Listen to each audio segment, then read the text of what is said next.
Good morning everyone. তো আজি morning ৱাকৰ video' এটা দিম বুলি ভাবিলোঁ আপোনালোকক।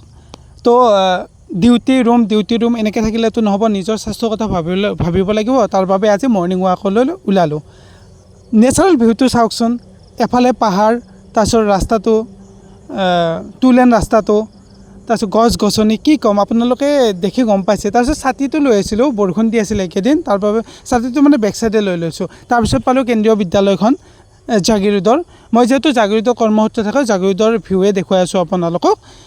তো চাওক কি ধুনীয়া, কি ক'ম। মই নেচাৰেল ঠাই সঁচাই বহুতেই ভাল পাওঁ, কোনে ভাল নাপায়নো। মন মাইণ্ডটো ফ্ৰেছ হৈ যায়। আৰু লগতে পাহাৰীয়া এৰিয়াত ফুৰিটো আৰু ভাল পাওঁ।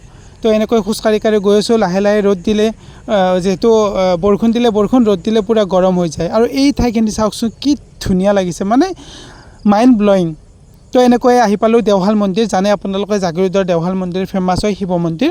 ইয়াৰ পৰা এটা দৰ্শন কৰি ল'লোঁ। মানে মই মৰ্ণিং জল্দি আহিছিলোঁ, গা ধোৱা নাছিলোঁ, সেইকাৰণে মই নাযাওঁ ভিতৰলৈকে। কেতিয়াবালৈকে আহিলে আপোনালোকক দেখুৱাম বাৰু। এনেকৈয়ে দেওশাল মন্দিৰৰ পৰা অলপমান আগলৈকে আহি আপোনালোকক দেখুৱালোঁ। মানে ঠাইবোৰ একে হয়, আপোনালোকে নিশ্চয় গুৱাহাটীৰ পৰা নগাঁও ছাইডে গৈ পাইছে, গম পাবই।